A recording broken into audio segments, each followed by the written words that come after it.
Hey guys, how are you? I hope you're all doing very well. This afternoon I'm going to be doing a movie review. This movie is a horror film from the United States, English language, released in the year 2016, directed by Rob Zombie, and this film is called 31. So 31 is set in 1976. You've got a group of carnival workers who are going in their van from place to place in the countryside, and then one evening they're kidnapped by a group of men who are working for these upper class people. So there's three of them, and they're psychotic. They like to play an annual game called 31, which consists of taking unfortunate travellers, placing them in a maze-like warehouse, and letting these psychotic villains loose in order so they can quench their thirst for murder and torture. So this game has never had a survivor, so unfortunately that is playing against these main characters, and there's also betting going on. So these individuals, they're very rich and they like to wage money on who they think is going to survive. So it's all a game to them, but it's certainly not a game to these people involved. And so if they want to outlast the 12 hours and become the first people in history to make it out of 31 alive, they're going to have to work together, and they're going to have to try and find a way in order to repel the oncoming advances of these psychos. So whether or not they can, something you're going to have to find out for yourself, because that's as far as I'm going with my synopsis. Now my thoughts on 31. The reason why I love Rob Zombie films as much as I do is that he's able to create an underbelly of society that we don't want to associate with, but he forces us to associate with. And because you're actually being forced to watch it, you're getting to know these characters that are despicable, they're doing horrible things, they're saying horrible things. As people, they're horrible, but they have charm to them where you can actually feel as though you're interested in them. You want to see what they're going to do next.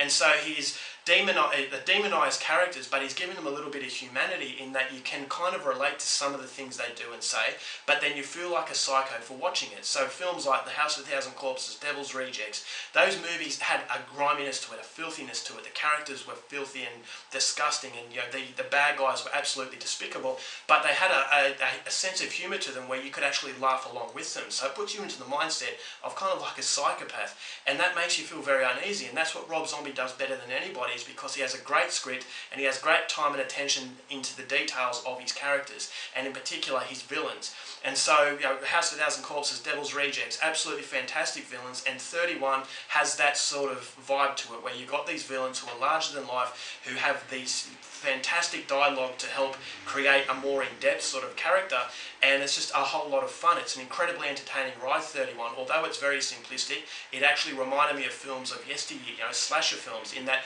you don't care about the victims, you care more about how they're going to die and who are the people that are committing these acts. And so if you go into it with the right expectation, then 31 is going to be for you. A lot of people said that they didn't like this film because the depth to the main characters was non-present, therefore you didn't gain connection, you didn't gain sympathy with their cause. But then from movies of yesteryear, when has it ever been about hoping these characters avoid being chopped to pieces? It's all about wanting to see them get chopped to pieces and how brutal and how creative it's going to be. And so that expectation comes into 31, and Rob Zombie delivers on those expectations. He creates villains that are very much larger than life. I loved every one of them. There's one villain in particular that stands out, but the rest I thought were very colourful and rich in depth. When I say rich in depth, they have their own personality traits. So you don't get to know about their background, but how they carry themselves on screen is very different from each other. So they're very colourful, and that's what the movie banks on. Then you've got the violence, which is absolutely fantastic. This is an incredibly nasty film, and I appreciate it. Rob Zombie doesn't hide, he doesn't shy away from showing you some pure carnage, and that's why I like Rob Zombie as far as American horror films are concerned, is because he feels like a director who knows what it takes to make French horror films. French horror films go way over the top as far as the boundaries of decency are concerned. So Rob Zombie understands breaking those boundaries, and that's exactly what he does. So I thought the script was absolutely phenomenal. There were a few monologues here that I thought were incredible, especially at the start. I just love his creative way of using words, and it helps contribute to the high impact that these villains have.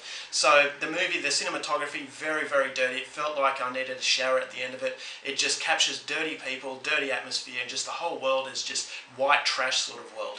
And that's what Rob Zombie specialises in, and that's what he delivers. So horror fans, or Rob Zombie horror fans, are going to get something out of 31, but if you're not a fan of Rob Zombie, then 31 is not going to be for you, because it is a very simplistic movie. And unfortunately, that's my biggest problem with the film, is that at the start, before I watched this movie, I saw a Q&A on YouTube, and Rob Zombie said he didn't have too many days to play with as far as making this film is concerned, and unfortunately it does show in its production. Although it's very good to look at, although it's got a very good script, very good soundtrack.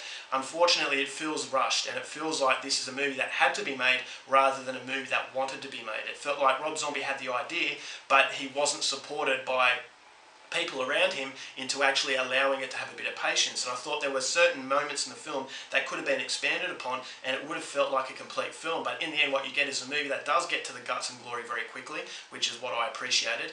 But it just felt like it was too quick, and therefore you feel like, hey, there are parts in this film that are missing. And although this might be the finished product and that there were no other parts, it still felt that it was rushed to the point where you felt that it was very empty, very, very shallow.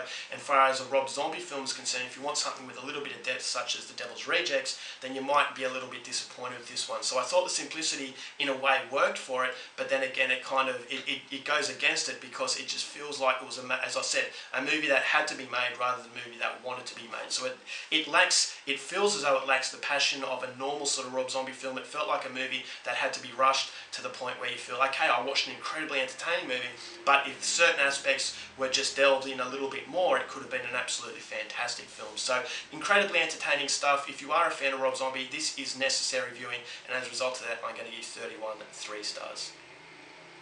Alright guys, that's it for my review. Hope you enjoyed it. Till next time, keep watching movies, and I'll see you later.